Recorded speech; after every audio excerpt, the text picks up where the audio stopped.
and I talked about a lot before we made the movie. We wanted to reserve that primary color of red for only certain circumstances in the movie, and we wanted to keep the colors cool. Otherwise, so no, when you walked in, that color, I suddenly remembered all those discussions we had about Well, the and color red. this is a red with no orange in it and Right. no blue in it. It's a red. real red. Yeah. Excuse me. What is our total time?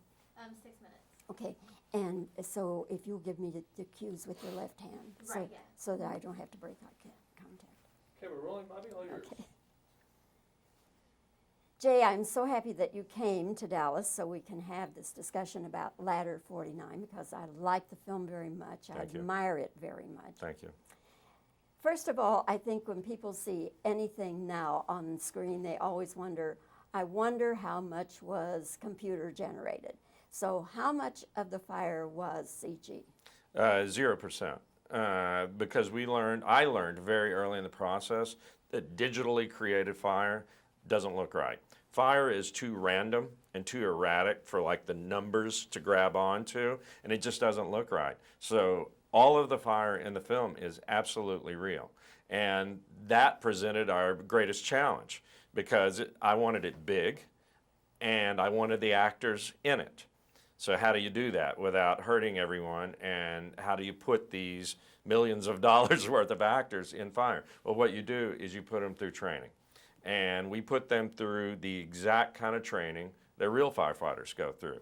And there were a number of benefits from that because they learned what they needed to learn for their own safety, but they also learned their characters along the way going through that training.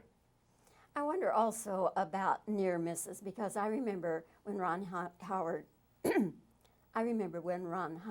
made Backdraft. Right. And all the precautions and everything, but at one point, some things started falling that shouldn't have been falling, and he had to just yell to everybody, get out, get out, get out. Did you have any incidents like that? We certainly did, and in fact, it's interesting because I talked with Ron before I made this movie. I sat down with Ron. I wanted to learn everything he had learned about the making of that film, and everything he told me was exactly right. And so we tried to make our own adjustments based on his prior experience and then to try to create something new for our film. But when you're dealing with fire, like I say, it's very erratic. It's random. Things do happen that are uncontrollable. Again, that's why I put them through the training. So if something did go wrong, they'd know what to do. Joaquin, especially of them all, and I think it's because he was more involved with it than anyone because he's the lead character. Joaquin had two very close calls, and they're on film, in the film, if you look very closely. At the beginning of the film, there's this giant explosion that happens that creates the main predicament for the movie, and a floor collapses, and you see Joaquin going down through the collapsed floor into a hole. If you look very closely at the film, just before he disappears into the hole, Joaquin's back is fully engulfed in flame. A piece of debris fell when it shouldn't have and hit him right on the back, and his jacket is on fire. And of course, as soon as he disappeared down the hole, about a half a dozen firefighters jumped on top of him and put him out, but he was on fire. And in that same moment, again, if you look closely, you'll see a falling piece of debris fall within about 6 inches of his face. That wouldn't have been a good thing had that hit him in the face. And so, but it's part of the commitment that Joaquin made to this movie, and that's why I was so excited to work with him. He's that kind of actor that, if at all possible, he likes to do all of his own stunts. I mean, here's a guy, when we started the movie, I took him to the firehouse the first time. He couldn't slide down the fire pole. He's terrified of heights, and he broke out in a cold sweat, and he said, I don't think I can do this movie. I can't even go down the fire pole. But he went through the training, and by the end of the film, you might recall there's a sequence where he's going off the side of a high-rise building. That's him, and he's dangling by a single rope off the side of a 20-story building. So he went from not being able to go down the fire pole to hanging off the side of a 20-story building. So he really went through a great arc himself as a person.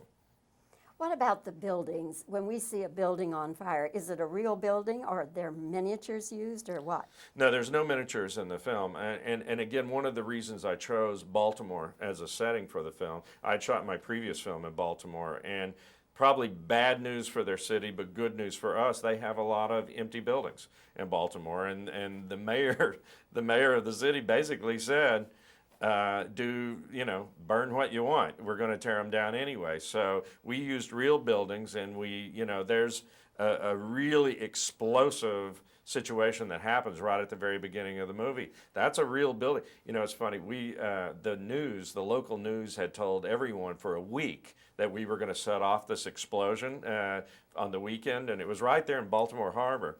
When we hit the button to blow that building up, there's like 900 calls went into the fire department telling them that a building had exploded. It was that big. I have to ask you a question about the ending, which I consider a very gutsy ending. Now, we don't want to give anything away. We don't want to give any hints even. But when you saw that ending for the first time, when you read it, what did you think? Well, what I thought was I called the studio to make sure that we were going to tell the truth in this movie. And I said, if there's going to be any wavering about that, if anyone's going to get scared along the way about what we're going to show in this film, then tell me now, because then there's probably another director who's better for it than me. But if you're going to stick to your guns and tell the truth about the lives of firefighters, then I'm in. And so that call never came. That call of hesitation and, let's shoot a dozen different endings, that call never came. So I thought that was very brave on the studio's part. And it was the only way myself and the actors were going to be involved, as if we stuck to the truth. Well, Jay, again, congratulations Thank you. on Ladder 49. I hope it does dynamite business for you. Thank you very No much. puns intended. Thank you. Thank you.